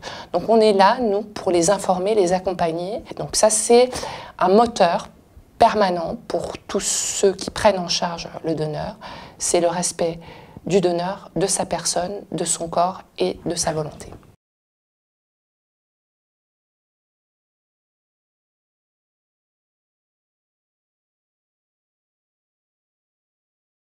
En France, la loi présume le consentement du défunt au don d'organes. Tout le monde est donneur d'organes par défaut dès lors qu'on n'est pas inscrit sur le registre national des refus. Ce registre répertorie toutes les personnes qui ont souhaité, de leur vivant, laisser une trace de leur opposition à tout prélèvement d'organes ou de tissus après leur décès. Sa consultation, il faut le savoir, est systématique et obligatoire à partir du moment où la personne décède dans des conditions compatibles avec un prélèvement d'organes. Alors, également, dans notre projection, nous sommes en présence d'une mineure. Jusqu'à 18 ans, ce sont les parents, en tant que titulaires de l'autorité parentale, qui doivent autoriser ou non ce prélèvement d'organes ou de tissus. Sauf si cet enfant, ce mineur, à partir de l'âge de 13 ans, a la possibilité de s'inscrire sur le registre des refus, ou encore s'il a manifesté sa volonté auprès de l'un de ses camarades, auprès de son entourage, parce qu'à partir de ce moment-là, il faudrait suivre ses souhaits. Alors cette seconde hypothèse semble bien s'adapter à notre cas, puisqu'à l'occasion de la première entrevue avec l'équipe médicale, le camarade de classe, qui est certainement son petit ami, a manifesté la volonté qu'elle avait exprimée à l'occasion d'un cours où elle était favorable pour ce don d'organes. La mère, quant à elle, en état de sidération, semble être également favorable à ce don. Seul le père s'y oppose fermement. À ce stade, on peut légitimement penser que ce dialogue sera repris ultérieurement. On va laisser un temps de réflexion à la famille, et ce, malgré le contexte d'urgence médicale qui existe. Alors n'oublions pas qu'ici, il s'agit du premier échange entre la famille et l'équipe. L'équipe donc, de coordination demande l'avis de la famille, sachant qu'on vient juste d'annoncer le décès. Le médecin réanimateur vient juste de leur annoncer le décès brutal de leur fille. Sans nul doute, il y aura un deuxième entretien avec l'équipe. Et pour ce faire, il faut à tout prix que la qualité du dialogue est un élément essentiel de cette phase, dans la mesure où elle va participer à cette chaîne de solidarité que constitue le don d'organes. Plusieurs points seront précisés par l'équipe, d'ailleurs certains l'ont déjà été, notamment à propos du prélèvement d'organes, bien expliquer que cela se déroule dans un bloc opératoire où on prendra soin du corps de cette jeune fille, tout comme pour les personnes vivantes. Ensuite, il faut les rassurer sur la restauration du corps, sur la dignité de ce corps et la protection qu'on donne au corps humain au-delà de la mort. Donc ça, c'est vraiment un point essentiel. Ce corps sera restauré. Aucun frais ne sera occasionné pour la famille, dans la mesure où nous avons ce fameux principe de gratuité du don. Également, on pourra proposer aux parents, à la famille du donneur, d'être informés sur les succès de ces différents prélèvements chez les receveurs. Là aussi, on maintiendra ce fameux principe d'anonymat entre les familles. Donc tout ceci se passera par l'intermédiaire de l'équipe, sans nom dévoilé bien entendu. Et enfin, l'équipe peut témoigner de l'approche des différentes religions monothéistes, les principales, donc judaïsme, christianisme ou encore l'islam, où tous sont favorables à ce don dans la mesure où une vie humaine est sauvée. Selon l'équipe médicale, il faudra à tout prix qu'elle témoigne de leur bienveillance, de la qualité de leur écoute, de leur accueil, pour favoriser ce don. C'est essentiel, notamment dans un contexte de pénurie que nous connaissons en France aujourd'hui sur les dons d'organes. D'ailleurs, en octobre 2015, de nouvelles recommandations de bonnes pratiques sont parues pour les prélèvements d'organes à finalité thérapeutique sur personnes majeures, ce qui ne nous concerne pas directement, mais qui vont œuvrer pour favoriser ce don dans la mesure où les familles ne seront plus consultés, mais seront informés de ce prélèvement. Espérons juste que la qualité de la relation humaine soit préservée, car le don d'organes doit rester un geste de solidarité.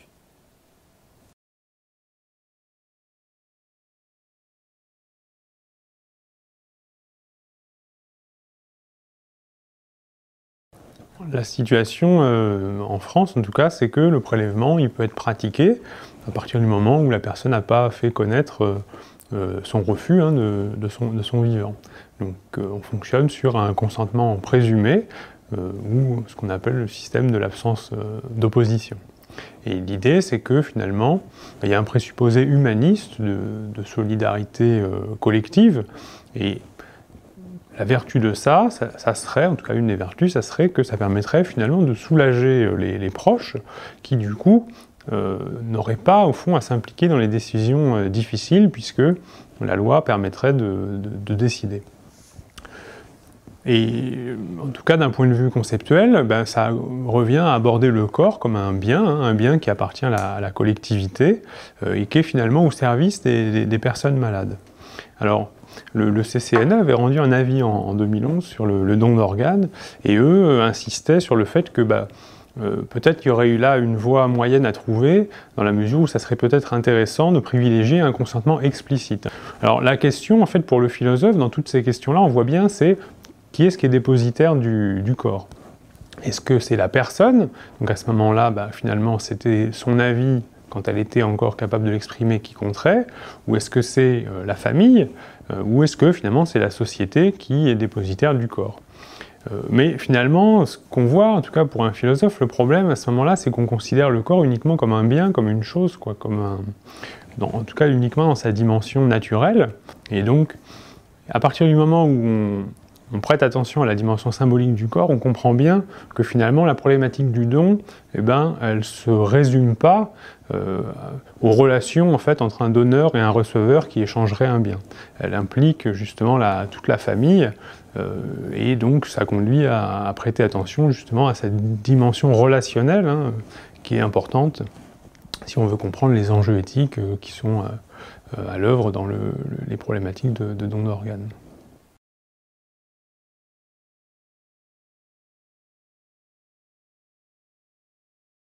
Lorsqu'on annonce ce type de malformation, les parents sont sidérés. Ils imaginent plus pouvoir vivre avec l'enfant qui est différent.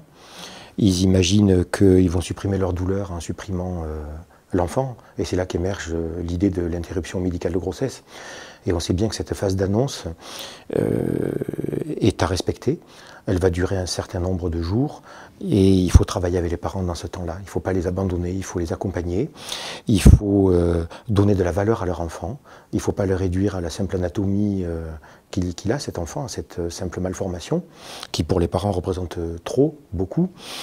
Et puis leur dire aussi que cet enfant a une place importante, que pour nous il en a. Nous sommes des soignants. Nous ne sommes pas là pour arrêter la vie sur des motifs simplement anatomiques. Et ce qui est important, c'est que pour les parents, on puisse les accompagner et rendre de la dignité à cet enfant. Il faut les sortir de leur image échographique. Il faut leur montrer que cet enfant peut avoir une vie complète, intelligente, riche en émotions, que cet enfant pourra inventer sa vie au-delà de la simple anatomie différente qu'il a des autres. Ce que les parents peuvent ne pas entendre sur le coup, et ce que je comprends très très bien. C'est le propre de l'annonce des malformations. Et les réactions sont importantes, on le voit dans le film, les parents ont une réaction violente, brutale, qu'on connaît bien. On va les accompagner, et on va aussi leur dire que la loi française donne à cet enfant un droit d'exister et que les parents n'ont pas tous les droits sur leur enfant. Ils imaginent qu'ils peuvent faire comme dans le cadre d'une interruption volontaire de grossesse, décider pour leur enfant. Mais nous sommes sur un stade tardif de la grossesse, au-delà du délai légal de l'IVG par exemple. On est bien au-delà de 14 semaines d'absence de règles. Et donc s'ils font une demande d'interruption de grossesse, ils devraient passer par un centre de diagnostic prénatal qui expertise ces demandes. Il est certain, quasi certain, qu'un centre de diagnostic prénatal va refuser d'interrompre la vie au motif de cette malformation, parce qu'elle ne correspond pas aux critères de la loi.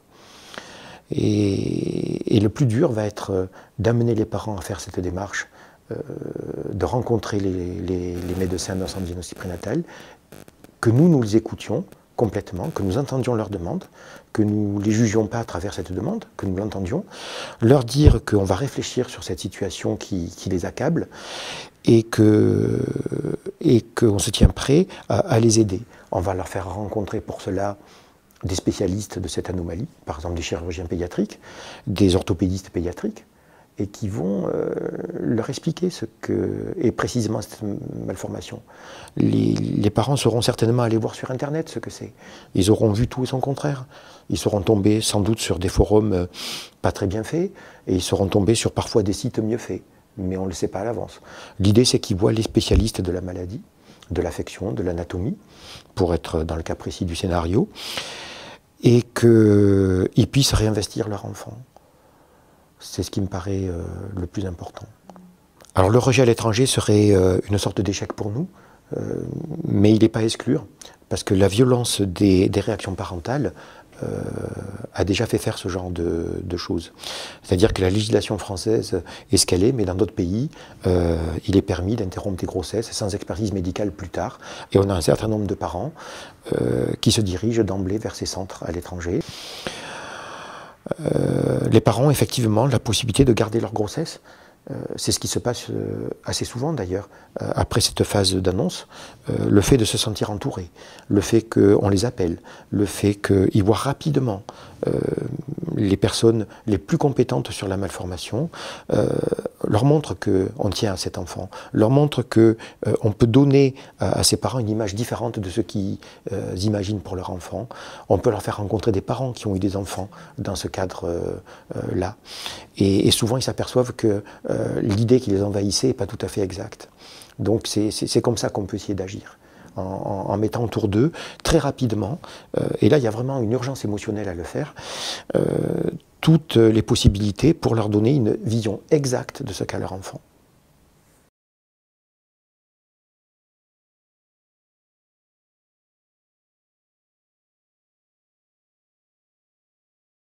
Jusqu'en 1975, il n'y a que la sauvegarde de la santé de la femme qui va apparaître comme un fait dépénalisant, ce qui est alors un délit d'avortement. Il faudra attendre la loi du 17 janvier 1975 pour que l'on voit apparaître le cadre actuel des interruptions de grossesse. D'une part, avec l'admission d'un recours à l'interruption volontaire de grossesse, qui n'est pas conditionné au fond, mais qui est limité à un délai de 12 semaines. À côté de cela, on a un élargissement de ce qui était originellement l'interruption thérapeutique de grossesse, qui va devenir une interruption médicale de grossesse, qui à l'inverse n'est pas conditionnée dans le temps, mais qui va être conditionné à des critères qui sont extrêmement précis, qui sont posés par l'article 2213.1 du Code de la santé publique. Ces critères, quels sont-ils? D'abord, une condition relative à la santé de la femme. Il faut que la grossesse la mette en situation de péril grave. Quel péril grave? Un péril physique. Mais cela peut être aussi un péril psychologique, une souffrance, une détresse, une atteinte particulière à son état. À côté de cela, le second critère posé est celui de conditions relatives à l'enfant à naître. Il faut qu'il y ait une forte probabilité que l'enfant à naître soit atteint d'une affection grave, d'une particulière gravité, précisément, qui sera reconnue comme incurable au moment du diagnostic. Si je laisse de côté le critère de la santé de la femme, qui ne nous concerne pas véritablement dans ce cas-là, il faut en revanche que l'on s'attache à l'examen des conditions tenant au fœtus. Que signifie la notion d'affection d'une particulière gravité reconnue comme incurable au moment du diagnostic? La loi ne précise pas. Il faut donc aller rechercher ailleurs. La jurisprudence, elle aussi, est finalement peu loquace, puisque la Cour européenne des droits de l'homme, qui est la juridiction la plus compétente en la matière, considère que les critères posés par la loi française ne font pas obstacle au principe de protection de la vie posé par l'article 2 de la Convention. A l'inverse, elle va même considérer que certains États qui n'autorisent pas cette faculté sont en opposition avec les principes posés par la Convention. Ainsi a-t-elle pu condamner en 2007 la Pologne qui n'offrait pas cette possibilité. Les critères n'étant donc pas posés par la loi, n'étant pas précisés par la jurisprudence, il va falloir les examiner dans le langage courant. D'abord, la notion d'affection. Le critère d'affection est plus large que celui de la maladie. La gravité. La gravité ne veut pas dire grand-chose en soi. Il y aura donc une évaluation qui sera faite. La question que l'on peut soulever, et que le cas met bien en évidence, sera celle du fait qu'il peut éventuellement être réparable, ce qui laisse évidemment planer des interrogations. Au-delà des critères, la question qui se pose sera celle de l'évaluation. Comment va-t-on évaluer les conditions? Les éléments sont soumis à une évaluation consultative qui est faite par une équipe pluridisciplinaire, à la suite de quoi 2 médecins, membres de cette équipe, délivreront une attestation afin de constater qu'il y a soit un péril pour la santé de la femme, soit alors qu'il y a bien une affection d'une particulière gravité pour le fœtus.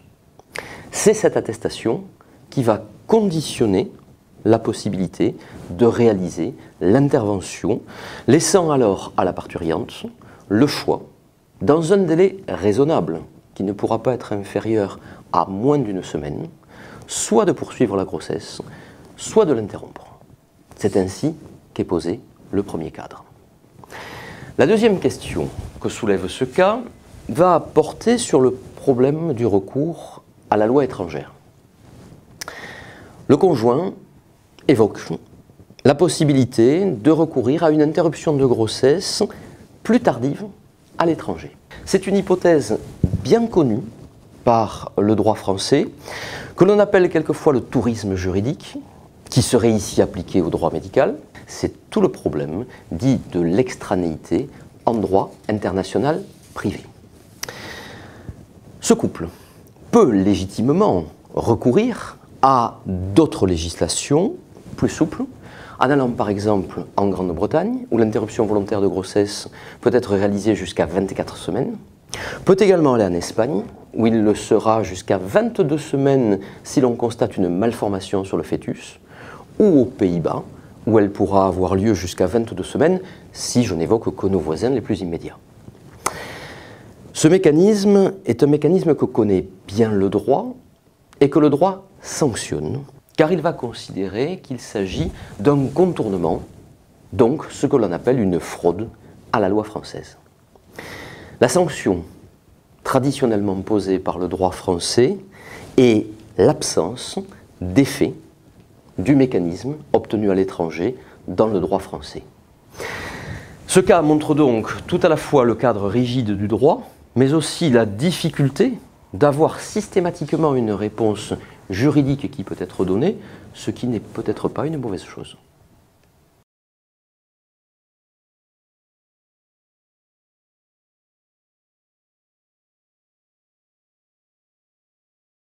Dans le cas de l'interruption médicale de grossesse, c'est vrai que par rapport à ces gens qui souhaitent un enfant parfait, on a envie de condamner, ou en tout cas d'être capable de défendre rationnellement l'interdiction de pouvoir avorter dans ce genre de cas. Mais finalement, ce qui intéresse les philosophes, c'est d'essayer de défendre rationnellement cette position. Donc, quel argument on pourrait faire valoir, justement, et opposer à ces gens qui souhaitent avorter parce que l'enfant n'est pas parfait. Alors, il y aurait une première position qui serait de dire, finalement, il y a un certain respect qui est dû au fœtus, et donc on ne peut pas le traiter comme une simple chose. Mais en fait, si on s'intéresse aux arguments qui sous-tendent cette position, finalement, ce sont des arguments qui sont basés sur un paradigme biologique. Ça serait l'idée, au fond, qu'à partir du moment où il y a 2 cellules humaines et un génome humain, ça implique finalement qu'une personne est déjà présente. Alors justement, face à cela, il y a une autre position et des auteurs qui ont défendu l'idée, dans une inspiration kantienne en fait, qu'une personne, c'est pas du tout un génome. La personne, elle devient personne et donc elle peut revendiquer un respect qu'on lui devrait à partir du moment où elle est capable d'exercer son autonomie et sa raison en fait. Or, évidemment, quand on fait que 2 cellules, ou même quelques cellules, et quand on est un embryon, on ne peut pas exercer sa raison. Parce que exercer sa raison et donc finalement devenir une personne, ça s'apprend. On devient une personne, on ne l'est pas au départ. Et ça a amené certains philosophes, notamment dans le monde anglo-saxon, à adopter des positions très libérales en disant que finalement, le respect dû aux personnes, il ne peut s'exercer que vis-à-vis des personnes qui sont capables d'exercer leur raison. Et donc l'idée, c'était que justement, des fœtus, des embryons ne sont pas des personnes démentes non plus ne sont pas des personnes. Par exemple, c'était la position défendue par Engelhardt, qui a été très très médiatisée, en tout cas dans le monde de la bioéthique, dans les années 80. Alors on voit bien que c'est une position un petit peu excessive, mais en même temps, d'un point de vue rationnel, elle est assez défendable. Alors, malgré ça, comme quand même elle est assez choquante, d'autres ont essayé de trouver une voie médiane entre ces 2 positions et ont proposé la notion de personne humaine potentielle. Donc en fait, l'embryon puis le fœtus, ce serait peut-être pas encore des personnes, mais ça serait des personnes humaines potentielles, et c'est à ce titre-là qu'on leur devrait un certain respect. Alors, en tout cas, ce qui est intéressant, c'est que finalement, on voit bien qu'il n'y a pas d'argument rationnel décisif, en fait, pour empêcher une femme d'avorter quand elle le souhaite. Alors, comme on est pris finalement dans des apories qui sont sans fin, d'autres versions de la bioéthique plus récentes, qui se sont construites autour de relectures d'Aristote, on fait valoir en fait que finalement une action juste, pour qu'une action soit juste, il faut que l'agent qui commette cette action ait réalisé cette action dans une certaine disposition d'esprit. Et du coup, ça conduit à dire, finalement c'est difficile de savoir s'il est éthique ou pas d'avorter ou pas dans ce cas-là. Mais par contre, ce qui est sûr, c'est que la décision, quelle qu'elle soit, elle doit être prise au terme d'une délibération qui implique une réflexion sur les raisons pour lesquelles on veut avorter, etc. Or, par contre, dans ce cas-là, cette délibération, elle est inexistante, puisque la décision, elle est prise quasiment immédiatement, et que, justement, l'agent moral, en attendant le couple, ici, prend sa décision dans un état d'esprit qui n'est pas celui d'une réflexion éthique.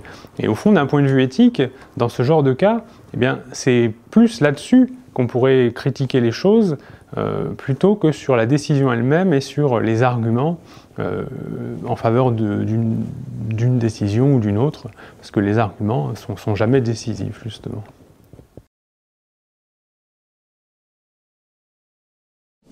Dans le cas de ce couple, de ce cas concret, où le couple souhaiterait éventuellement faire ce choix d'interrompre la grossesse à l'étranger, sans vouloir faire un discours moralisateur, est-ce que l'argument de dire qu'effectivement il y a aussi des risques dans cette interruption, pas sauvage, mais bon, à l'étranger, est-ce que c'est un argument que l'équipe médicale arrive à avoir pour que le couple garde l'enfant?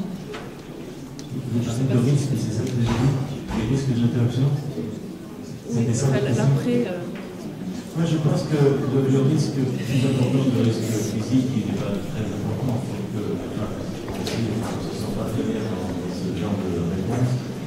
Mais le risque qui a été abordé dans l'interview de Pierre Boulot, c'est que souvent le premier mouvement des parents, c'est de penser qu'une fois qu'ils ont tiré un trait, c'est que tout irait bien. Et ça, c'est tellement faux que c'est là-dessus qu'il faut intervenir. Parce que, je dirais, les événements d'une décision qui serait faite ailleurs, à l'étranger, et qui aboutirait donc à l'élimination de ces enfants qui n'ont pas des choses si graves que cela, ça laisse des traces. Et c'est plutôt sur ce point-là, je pense qu'on peut poser le problème pour les attendre. J'avais une petite question par rapport à quand on parle du péril de la santé de la maman. Parce que quand on a étudié notre cas, donc je parle au nom d'une infirmière, quand on a étudié notre cas, on s'est quand même posé la question de la santé mentale de la maman. Et là, c'est vrai que ça n'a pas été trop évoqué. Et en disant que est-ce que ça pourrait être au nom de la loi, dire s'il y avait vraiment un péril pour sa santé mentale, on pouvait autoriser l'IMG, en parlant par exemple du risque suicidaire, si vraiment elle n'acceptait pas le handicap de son enfant.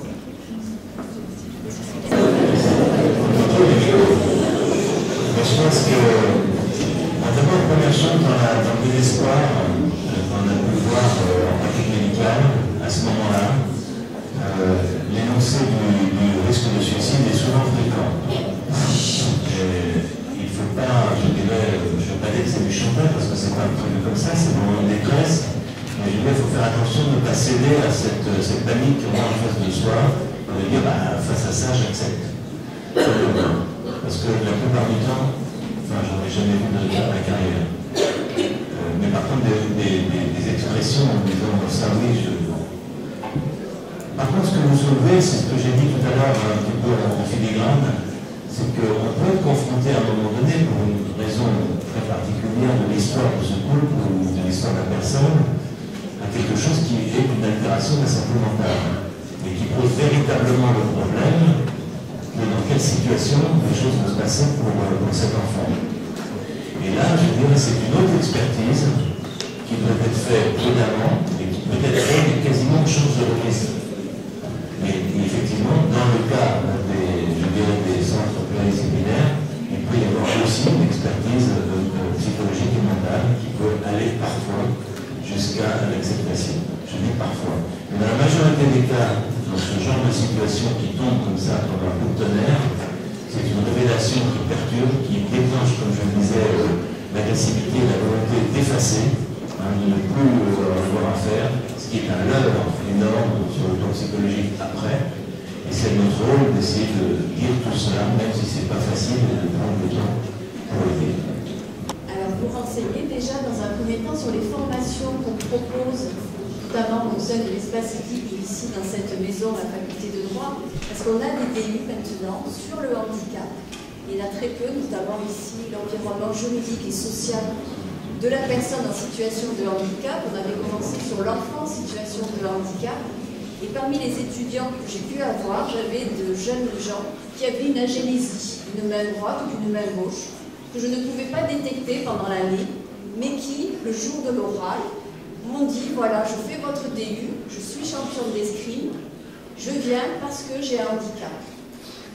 Et là, j'étais face à elle, étonnée, puisque ce handicap, je n'ai jamais décelé quelconque différence pendant mes cours.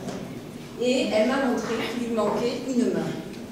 Aujourd'hui, je la rencontre à l'occasion des sorties d'école. Elle est maman de 2 enfants. Elle n'a jamais choisi la prothèse parce que c'est quelque chose qui la dérange, qui est lourd pour l'instant et qui n'est pas encore adapté malgré les progrès de demain en robotique. Et on sait que certainement ça permettra, en plus de donner un confort de vie, à cette personne, mais il n'y a aucun problème. Et dans nos étudiants, je pense également aux étudiants en médecine, nous avons de plus en plus ces adultes qui ont eu la chance, me semble-t-il, de ne pas avoir fait l'objet nécessairement d'une interruption de grossesse, parce que là aussi la question c'est de savoir quelle vie, est-ce qu'une vie, est-ce qu'on a le droit de décider qu'une vie doit exister ou pas, en dehors bien sûr du cas où la maladie est incurable, comme vous l'avez rencontré dans ce cas. Voilà, si je peux Bon, je voulais juste dire qu'il y a une opération qui existe depuis 3 ans, qui est menée par le préfet Jean-Christophe Parizeau, qui s'appelle Différents comme tout le monde, à laquelle participent nos étudiants ici depuis 3 ans, et qui a comme objectif d'améliorer l'image du handicap dans la société. Et selon lui, le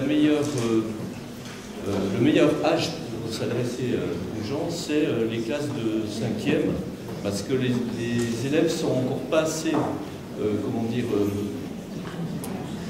imprégnés de ce qui se passe dans la société, et puis sont suffisamment mûrs pour comprendre exactement ce qui se passe dans ce domaine. Donc je voulais en parler parce que je crois qu'il y a beaucoup de gens ici qui ont participé. C'est une initiative intéressante. Différent.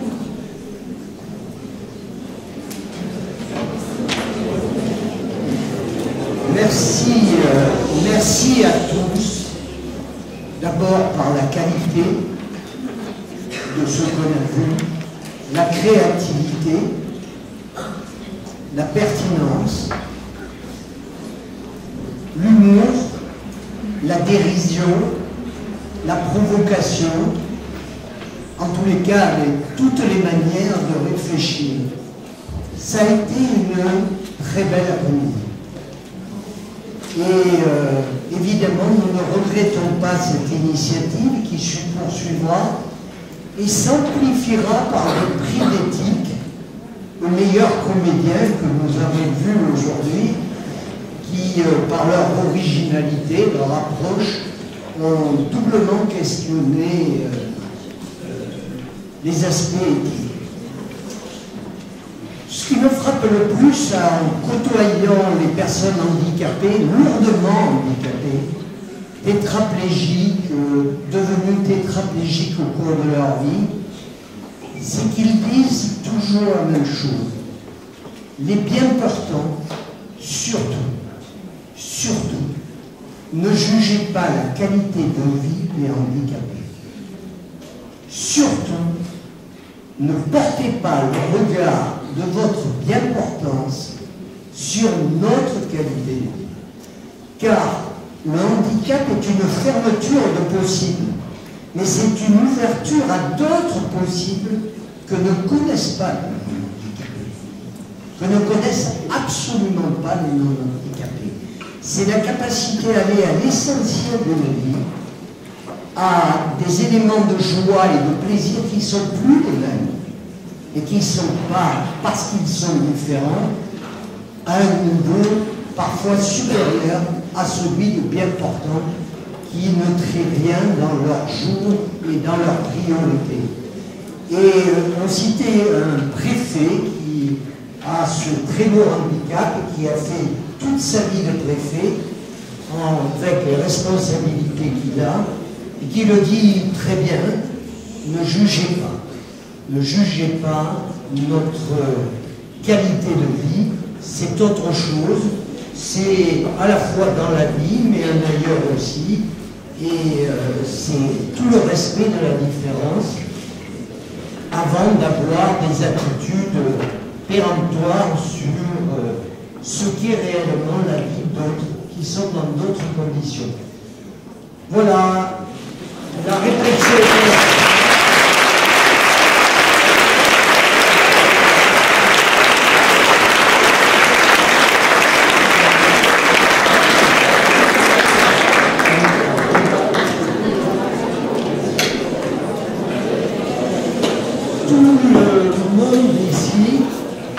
Savoir que, bien sûr, ces forums vont se renouveler, vont être déclinés aussi ailleurs dans la région, car notre but, c'est de partir d'une source, d'une rivière, et puis de faire un fleuve régional, y compris dans la grande région Midi-Pyrénées, Languedoc-Roussillon, puisque nous avons le contact et la volonté de diffuser cette culture éthique dans cette grande région. Vous êtes les pionniers, vous vous en souviendrez. Venez rejoindre l'espace éthique. On a besoin de jeunes et de talents, comme on l'a vu tout à l'heure, pour certainement venir diffuser cela. Je tiens à remercier tous les professeurs de philosophie qui ont participé, qui ont contribué au succès. On a vu avec quel talent les élèves de philosophie, les professeurs.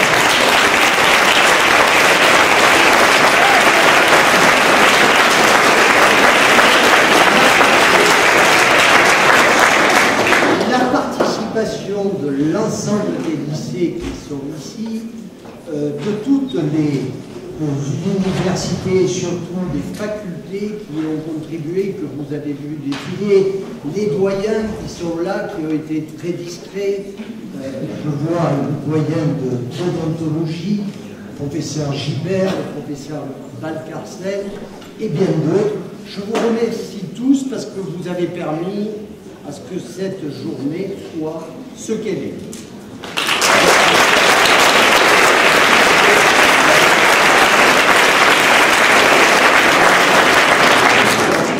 Je voulais surtout vous remercier aussi bien les enseignants que les étudiants et les élèves qui ont participé pour votre enthousiasme dans l'adhésion au projet.